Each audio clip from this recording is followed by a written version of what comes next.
बातें करते हम खेतों की और उसके रखवाली की, बाग बगीचा फल फूलों और फसलों की हरियाली की। हम बीजों की बातें करते उत्तम जल संसाधन की, हम तकनीकी बातें करते फसलों के उत्पादन की। हर किसान का सपना सच हो जीवन सुखद बनाने को, गाँव-गाँव के हर आंगन का प्यारा सा ये दर्शन। कृषि दर्शन, कृषि दर्शन, कृषि दर्शन, कृषि दर्शन, कृषि दर्शन, कृषि दर्शन, कृषि दर्शन, कृषि दर्शन। कृषि दर्शन कार्यक्रम में आप सभी किसान भाई बहनों का तहे दिल से स्वागत है। रूपा भोजी का जोहार, नमस्कार। तो चलिए आपको लिए चलते हैं कृषि समाचार की ओर। नमस्कार, कृषि समाचार में आपका स्वागत है। मैं हूं मृदुला। आइए देखते हैं आज कृषि समाचार में क्या है खास। गौपालक मुख्यमंत्री पशुधन विकास योजना से ले सकते हैं कई लाभ। केवीके दिव्यायन में हुआ प्राकृतिक और जैविक खेती पर कार्यशाला का आयोजन। मिर्च के बेहतर उत्पादन के लिए लगाएं उन्नत प्रभेद पूसा ज्वाला। अब समाचार विस्तार से। राज्य में ग्रामीण स्तर पर गौपालक के क्षेत्र में स्वरोजगार के अवसर पर उपलब्ध कराने के उद्देश्य से मुख्यमंत्री पशुधन विकास योजना चलाई जा रही है। इस योजना के तहत अनुदान पर 2 गाय, हस्तचालित चारा cutter machine, vermi compost unit, paneer और खोआ मेकिंग यूनिट और वर्मी कंपोस्ट यूनिट का लाभ ले सकते हैं। इसके लिए अपने जिला के जिला गव्य विकास कार्यालय से संपर्क कर सकते हैं। बीते दिनों रांची के मोरहाबादी स्थित रामकृष्ण मिशन आश्रम के दिव्यायन कृषि विज्ञान केंद्र में प्राकृतिक और जैविक खेती पर आधारित कार्यशाला का आयोजन किया गया। कार्यशाला में किसानों को जलवायु के अनुरूप कृषि प्रणाली को अपनाने के लिए प्रेरित किया गया। इस अवसर पर कृषि विशेषज्ञ डॉक्टर विशाखा सिंह, मनोज कुमार सिंह और ओपी शर्मा ने कृषि तकनीक, प्राकृतिक खेती और मोटे अनाज की खेती की जानकारी दी। किसान भाइयों, गोभी वर्गीय फसलों में गोभी का पतंगा कीट के कारण उपज में कमी आ जाती है। इस कीट के नियंत्रण के लिए कार्बोफ्यूरान और डेल्फिन दवा का उपयोग करें। गोभी का पतंगा फीके गदले रंग के छोटे छोटे पिल्लू होते हैं जो फसल की पत्तियों को छेद करके उसकी क्लोरोफिल यानी हरियाली को खा जाते हैं। इससे पौधे मुरझाने लगते हैं। इस कीट से बचाव के लिए रोपाई के 8 से 10 दिन बाद पौधों के चारों ओर 1 ग्राम कार्बोफ्यूरान दवा प्रति पौधा की दर से मिट्टी में मिला दें। जरूरत हो तो 1 ग्राम डेल्फिन दवा प्रति लीटर पानी से घोल बनाकर फसल पर छिड़काव कर सकते हैं। राज्य के जो किसान बरसाती मिर्च की खेती करना चाहते हैं वे जून में फसल लगाने का काम पूरा कर लें। इस मौसम में मिर्च के बेहतर उत्पादन के लिए किन उन्नत प्रभेद का चुनाव करें, आइए इस संबंध में जानते हैं कृषि विशेषज्ञ से। मिर्च की बुआई में 1 किलोग्राम बीज प्रति हेक्टेयर की दर से लगाएं। बुआई में कतारों के बीच 50 सेंटीमीटर और पौधों के बीच भी 50 सेंटीमीटर की दूरी रखें। आइए अब जानते हैं मिर्च के उन्नत प्रभेदों के चयन के संबंध में। अगर आप बरसाती मिर्च की बात करते हैं तो जून माह से आप इसका कार्यक्रम शुरू कर सकते हैं। इसका बिचड़ा तैयार करने के लिए आप रोटरी विधि का चुनाव करें और उसके बिचड़ा तैयार होने के बाद उसकी रोपाई कर सकते हैं। बरसाती मिर्च के लिए किसान भाइयों पूसा ज्वाला, पूसा सदाबहार, इसके अलावा स्वर्ण प्रफुल्लिया या अर्का लोहित, अर्का मेघना, इन प्रजातियों का चयन किया जा सकता है। राज्य के जो किसान ऊपरी जमीन यानी टाड़ खेत में सब्जी फसल या किसी अन्य फसल की खेती कर रहे हैं तो उसमें निकौनी का काम करने के लिए पेग हो का इस्तेमाल कर सकते हैं। इसकी कार्यक्षमता 18 से 20 डेसिबल प्रतिदिन है।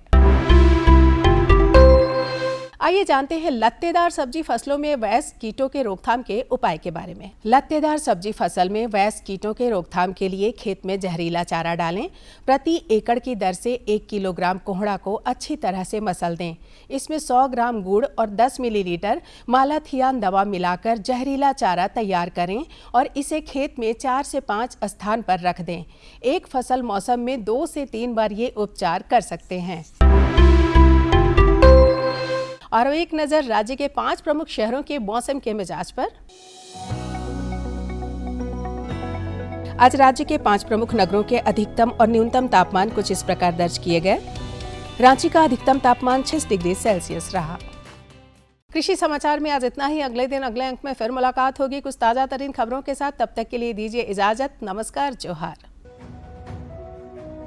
भारत सरकार का हर प्रयास किसानों को दे रहा है एक नई आस।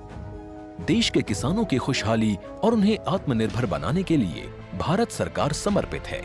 प्रधानमंत्री श्री नरेंद्र मोदी जी के नेतृत्व में कृषि क्षेत्र में किए गए निरंतर प्रयासों के फलस्वरूप देश खाद्यान्न व बागवानी के क्षेत्र में आत्मनिर्भर हो चुका है और देश में दलहन का उत्पादन भी बढ़ा है।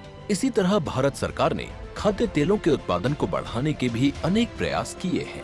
इसी क्रम को आगे बढ़ाते हुए माननीय प्रधानमंत्री श्री नरेंद्र मोदी जी के नेतृत्व में भारत सरकार ने दूरदर्शी निर्णय लेते हुए राष्ट्रीय खाद्य तेल मिशन ऑयल पाम की शुरुआत की है। इस मिशन से देश भर के किसानों को बहुत लाभ मिलेगा। कृषि के पूंजी निवेश में वृद्धि होगी, खाद्य तेल आयात पर देश की निर्भरता कम होगी और रोजगार के नए अवसर पैदा होंगे। खाने के तेल में आत्मनिर्भरता के लिए अब राष्ट्रीय खाद्य तेल मिशन ऑयल पाम का संकल्प लिया गया है। इससे किसानों को तो सीधा लाभ होगा ही, गरीब और मध्यम वर्ग के परिवारों को सस्ता और अच्छी क्वालिटी का तेल भी मिलेगा। यही नहीं, ये मिशन बड़े स्तर पर रोजगार का निर्माण करेगा। इस मिशन के अंतर्गत ऑयल पाम का रकबा और पैदावार बढ़ाने पर जोर देने के लिए सरकार ने 11,000 करोड़ रुपए से अधिक की सहायता राशि निर्धारित की है। मिशन के तहत सरकार ने ऑयल पाम की खेती के लिए रोपण आदि की सहायता में बढ़ोतरी करते हुए पहले मिलने वाले 12,000 रुपए प्रति हेक्टेयर को बढ़ाकर 29,000 रुपए प्रति हेक्टेयर तक कर दिया है। ऑयल पाम के पुराने बागों के पुनरुद्धार के लिए 250 रुपए प्रति पौधा के हिसाब से विशेष सहायता दी जा रही है। पौधारोपण सामग्री की कमी दूर करने और बीजों की पैदावार करने वाले बागों को भी सहायता दी जाएगी।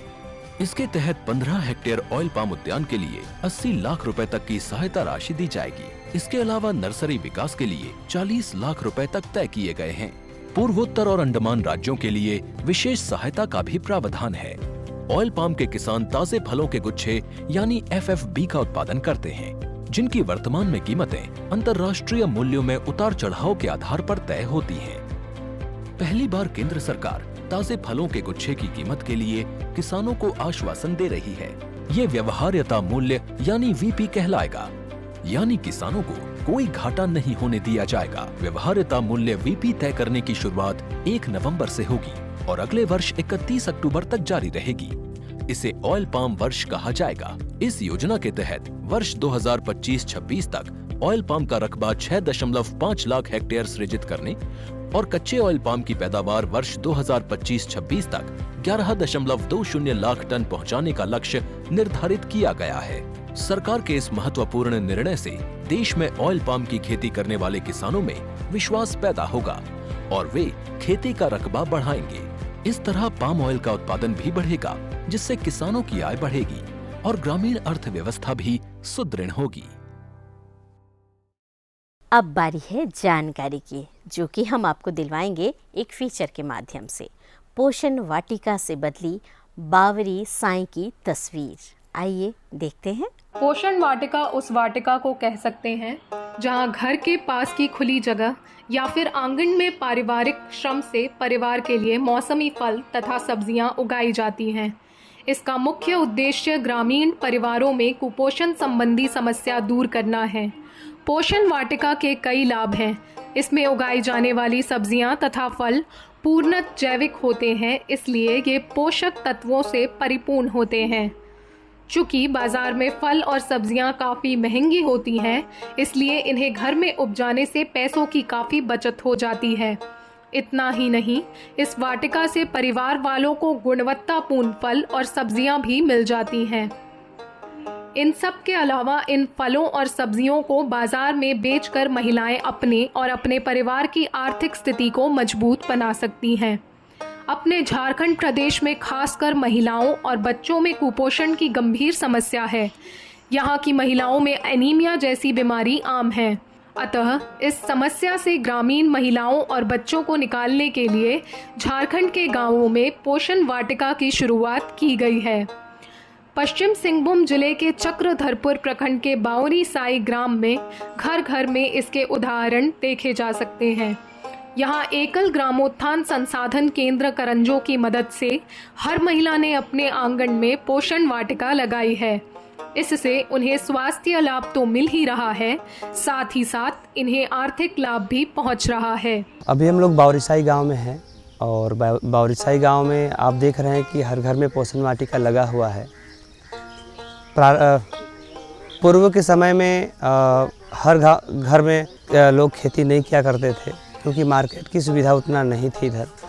तो अक्सर गांव के जो पुरुष होते हैं वो बाहर काम करने के लिए जाते हैं और जब काम करके शाम के टाइम में घर लौटते हैं तो बहुत सारे ऐसे दिन होता है कि भोजन बनाने के टाइम में नहीं लौटे, बहुत उनको टाइम लग गया। तो वैसे परिस्थिति में घर में क्या सब्जी बनेगी नहीं बनेगी, इस विषय को लेकर के गांव की महिलाएं काफ़ी चिंतित रहा करती थी। वैसे परिस्थिति में हम लोग एक विचार किए कि गांव में एक ऐसा व्यवस्था बनाया जाए कि गांव के लोगों को किसी भी प्रकार का भोजन के दृष्टि से हो, पैसा के दृष्टि से हो, कोई समस्या ना हो। इसके लिए गांव की महिलाओं के साथ हम लोगों ने बैठक किया और गांव के लोगों को हम लोगों ने समझाया। हर घर में मवेशी है और मवेशी का गौशाला में जितना गोबर होता है वो भी कहीं ना कहीं घर के बगल में डंप किया जाता है ताकि कल के डेट में उनका खेती करने में उपयोग किया जा सके। तो ग्रामीण क्षेत्र में अक्सर घर के आंगन में काफ़ी ज़मीन बचा हुआ रहता है जिसका कोई उपयोग नहीं हो रहा था। तो गांव की महिलाओं को अपना करंजो संस्था में बुला करके उनको पोषण वाटिका का कॉन्सेप्ट समझाएं और उनको बताएं कि हम सब अलग अलग प्रकार की सब्जी का खेती करेंगे, अलग अलग प्रकार की फलदार वृक्ष को लगाएंगे तो किसी भी प्रकार के लिए हम लोग को बाज़ार जाना नहीं पड़ेगा और बाज़ार जाएंगे भी तो सब्जी का सेवन करने के बाद जो सब्जी बचेगा उनको बाज़ार ले जाएंगे और बाकी अन्य व्यवस्थाएं जो होगी उस व्यवस्था को पूर्ति के लिए हम अपना साग सब्जी बेचेंगे भी और उनसे जो पैसा आएगा उसको उनका बचेगा भी और उन पैसों का दूसरा चीज़ में उपयोग भी होगा। पोषण वाटिका वस्तुतः ग्रामीण परिवारों में कुपोषण संबंधी समस्या दूर करने में काफ़ी कारगर है। एकल ग्रामोत्थान संसाधन केंद्र इसे बढ़ावा देने के लिए हर परिवार की महिलाओं को इसका प्रशिक्षण देकर उन्हें इससे जोड़ रहा है। इसकी मंशा यही है कि सबकी थाली में पौष्टिक आहार हो तथा उन्हें इससे आमदनी भी प्राप्त हो। हम सबको पता है कि कुपोषण समस्या का एक ही समाधान और हर घर में पोषण वाटिका का अभियान हो, ये हमारा एक संकल्प था। इस माध्यम से गांव के महिलाओं को अपने सेंटर में बुला करके, ग्रामोत्थान योजना में बुला करके सबका ट्रेनिंग देना और हर घर के बाड़ी में जा कर के इसका शुभारंभ करवाना, साग सब्जी लगवाना। पोषण वाटिका का एक उद्देश्य रहता है कि जिसके घर के बाड़ी हो, जिस घर में बाड़ी हो, उस बाड़ी में कम से कम 3-4 चीज़ें हो। एक साग सब्जी हो, दूसरा फलदार पौधे हो, तीसरा उस पोषण वाटिका के किनारे किनारे कुछ फर्नीचर भी पौधा हो। ये एक परिकल्पना है। इससे होने से क्या होगा, इस पोषण वाटिका करने से होता यही है कि हम मनुष्य को शुद्ध सात्विक भोजन मिल जाता है और इससे जो भी बच जाता है वो कुछ बाज़ारों में भी लोग बेचते हैं, बाज़ार में ले जाते हैं, तो उनके जीवन में एक अच्छी आमदनी हो जाती है और उनका जो परिवार इस पोषण वाटिका के सहारे जीना चाहता है, पोषण वाटिका के सहारे जो पालन हो रहा है, वो सारे विषय उनके इस पोषण वाटिका में आ जाता है। इसलिए सभी महिलाओं को, सभी पुरुष वर्गों को इसकी अच्छी जानकारी और अच्छा इनका ट्रेनिंग हम सब अपने क्षेत्र में इनको देते हैं। इस पोषण वाटिका से ज़्यादातर महिलाओं को ही जोड़ा गया है। इसके पीछे का मुख्य कारण ये है कि महिलाओं को पुरुषों की तरह आमदनी के लिए बाहर नहीं जाना पड़ता। वे घर पर ही रहती हैं, इसलिए वे ये काम आसानी से कर सकती हैं। फिर महिलाओं के पास खाली वक्त भी होता है। इस काम को करने से उनके समय का सदुपयोग हो जाता है। महिलाओं को इसलिए जोड़ते हैं हम सब क्योंकि महिला और पुरुष दोनों का अलग अलग काम है। पुरुष क्या है, ज़्यादातर वो अर्थोपार्जन के लिए बाहर काम करने चले जाते हैं, पलायन करते हैं। शुद्ध रूप से महिलाएं घर में रहती है और घर का ही काम करने के बाद जो समय बचता है अपने जगह पे, तो घर पे जाती है, पोषण वाटिका लगाएगी, साग सब्जी लगाएगी। ये उनका एक रुचि का विषय बन जाता है। इसलिए उन महिलाओं को ही हम लोग इस विषय की जानकारी देते हैं। एक दूसरा क्या है, इस पोषण वाटिका को लगाने से हर दिन 2-3 घंटे का जो समय मिलता है, पुरुष वर्ग में वो समय नहीं मिलता है। सिर्फ और सिर्फ महिलाओं के पास ये विषय है। इसीलिए उन महिलाओं को हम लोग प्रेरित करते हैं, सुझाव देते हैं इनके काम के लिए।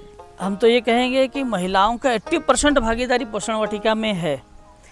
इसमें कई चीज़ें होता है। अगर आपके घर के बाजू में पोषण वाटिका है तो उनके कई काम लाभ होता है। एक कि उनका जो व्यर्थ समय हो जाता है, कहीं एक जगह बैठ करके बातचीत करने का, अन्य नेसेसरी कुछ बातें करने का, वो समय बचने से क्या होगा, वो अपने पोषण वाटिका में अपना जो समय देते हैं, साग सब्जी लगाते हैं, उसमें उसको लाभ होता है।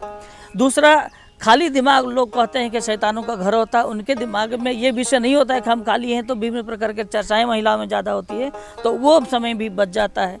तीसरा सबसे बड़ी बात है कि पोषण वाटिका लगाने से घर का जो एक शुद्ध सात्विक भोजन हमें मिलना चाहिए निरोग रहने के लिए, वो चीज़ मिल जाता है और कुछ इनकम भी हो जाता है। इससे उन महिलाओं को काफ़ी इसमें रुझान है और अच्छे काम कर रहे हैं अपने क्षेत्र में।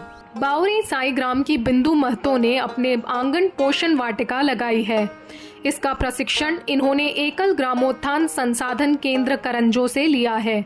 इन्होंने अपनी वाटिका में विभिन्न तरह की साग, कुंदरी तथा गेंदा के फूल लगाए हैं। इसका इस्तेमाल ये खुद के लिए करती हैं तथा बच जाने पर उसे बेचकर आमदनी भी प्राप्त कर लेती हैं। करंजा सस्ता सीखने गए थे। पोषण वाटिका से ये बीजा लाते हैं करंजों से, फिर ये सब लगाते हैं और उसमें से बेचते हैं। पुई साग लगा हुआ है, कलमी साग, फुदना, फिर गेंदा फूल लगा हुआ है, कुंदरी लगा हुआ है। घर में भी पूजा वूजा करते हैं, फिर बचता सब सीखे फिर ले जाते हैं। हम लोग करंजा सस्ता गए थे ना, तो वहाँ पर देखे पौधा था, तो ऐसे फूल सब भी खिला हुआ था, तो हम लोग बोले हम लोग को भी पौधा ला दीजिएगा। तो हम तो 100 रुपया का ही पौधा लाए थे। होगा कि नहीं धूप सीजन में, इसलिए कम ही लाए थे। ये बताती हैं कि ये अपने पोषण वाटिका में जैविक खाद का इस्तेमाल करती हैं। इससे इनके उत्पाद गुणवत्तापूर्ण तथा स्वादिष्ट होते हैं। ये अपने उत्पाद को स्थानीय बाजार में बेचती हैं तथा उससे रोजाना 500 रुपए तक की आमदनी कर लेती हैं। आज जैविक खाद करंजा सस्ता में मिलता है ना, वहीं से लेके आते हैं। करंजा सस्ता से मिलता है, उसी से ला के देते हैं। और उस दिन ये गए थे जगन्नाथपुर, वहाँ से सभी कुछ सीख के आए हैं। हम लोग तो अभी घर का ही पूंजी फंसाए हैं। आमदनी तो डेली 1000-1200 तो नहीं होगा, 500 तक हो जाता है। घर खा पी के बचता सब 500 रुपया आ जाता है। हम लोग का कम खेती है, ज़्यादा लोग का तो 1000, जिन लोग का ज़्यादा है उन लोग का तो 1000-200 भी हो जाता है। इस काम में इनकी बेटी भी इनका हाथ बटाती हैं। वो बताती हैं कि पोषण वाटिका से उन्हें बहुत लाभ है। सबसे पहले तो इन्हें सब्जियां के लिए बाजार पर निर्भर नहीं रहना पड़ता। इससे इन्हें ताज़ी सब्जियां घर पर ही उपलब्ध हो जाती हैं। साग सब्जी, मिर्चा, कुंदरी, पुई, लाल साग इत्यादि और बहुत सारी चीज़ है जो हमारे बागान में लगाया गया है। पोषण वाटिका से हमें यहाँ लाभ होता है कि हमें जब चाहे सब्जी उपलब्ध अपने बागान पे मिल जाता है। ताज़ी ताज़ी सब्जियाँ, हमें बाज़ार जाने की आवश्यकता भी नहीं होती है। इसी तरह से बावरी साई की पार्वती कटिहार ने भी एकल ग्रामोत्थान संसाधन केंद्र से प्रशिक्षण लेकर अपने आंगन में पोषण वाटिका लगाई है। इससे इन्हें खाने की पौष्टिक सब्जियां मिल जाती हैं तथा इसे बेचने के लिए आमदनी भी प्राप्त होती है। जी, मैं करंजो संस्था है, वहाँ से ट्रेनिंग की हूँ और वहाँ से ट्रेनिंग करके आके हम पोषण वाटिका किए हैं। और पोषण वाटिका में जैसे जैसे भैया लोग बताए, वहाँ ट्रेनिंग दिए, जैसे जैविक खाद में करने के लिए बताए और दूसरा खाद देना नहीं है, जैविक खाद में ज़्यादा फायदेमंद है, मीठा है, सब चीज़ बता दिए। तो हम आके अपना बागान किए, बागान में रोपे और खा के भी देखे हम कि टेस्ट अलग लगता है। पहले तो हम नहीं जान रहे थे कि ऐसे देने से ऐसे होगा बोल के, हम नहीं, मतलब जानकारी हमको नहीं था।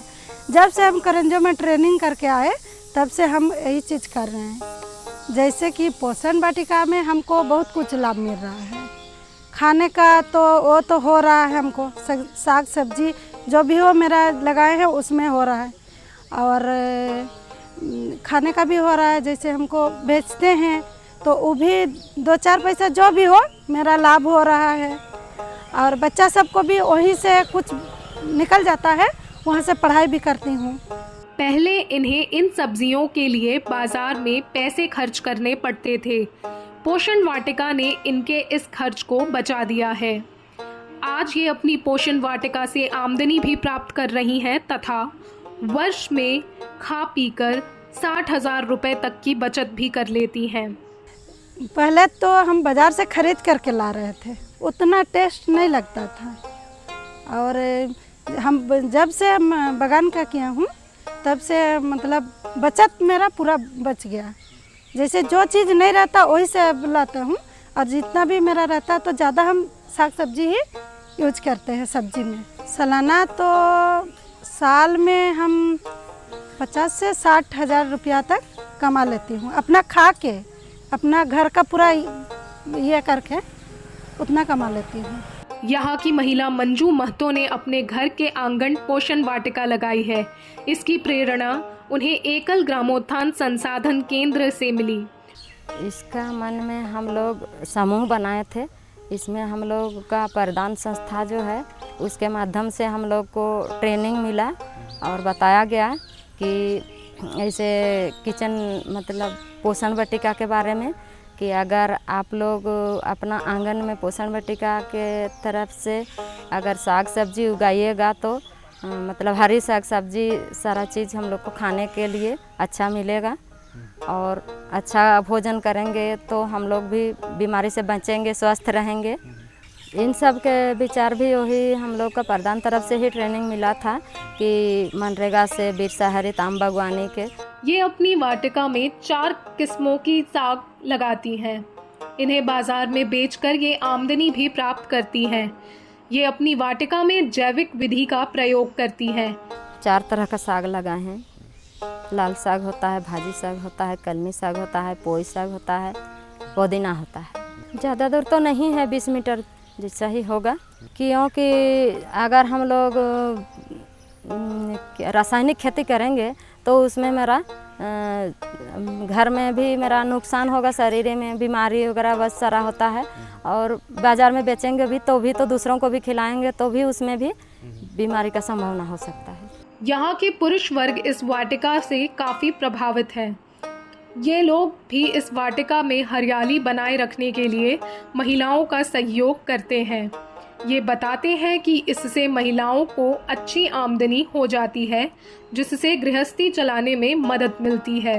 लोग सहयोग करते हैं कि जो महिलाएं हैं ना, उन लोगों को घर में ऐसे भी रहते हैं, जो थोड़ा बहुत समय बचता है अपना काम काज करने के बाद पोषण वाटिका में अपना काम करते हैं। जो भी हम लोग का भी समय बचता है, थोड़ा बहुत साथ भी दे देते हैं, और जो बाज़ार उजार ले जाने में सब्जी साग सब्जी जो भी है सहयोग करते हैं, और आकर के सारे पैसा महिला लोगों को दे देते हैं, जो कि उन लोगों को घर चलाने में सुविधा हो जाता है। उन लोगों का हाथ में रहता है, तो कभी हम लोग का कहीं पर भी गए रहेंगे तो फिर पैसा के लिए फ़ोन करो सब नहीं हो पाता है, और अपना इच्छा से घर चलाने में सफल होते हैं उन लोग भी।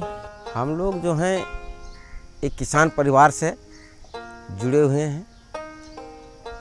हम लोग अनेक प्रकार के पोषण वाटिका जो हमारे बागवानी में करते हैं, उससे भी हम लोग को बहुत सारा जो है कि लाभ मिल रहा है।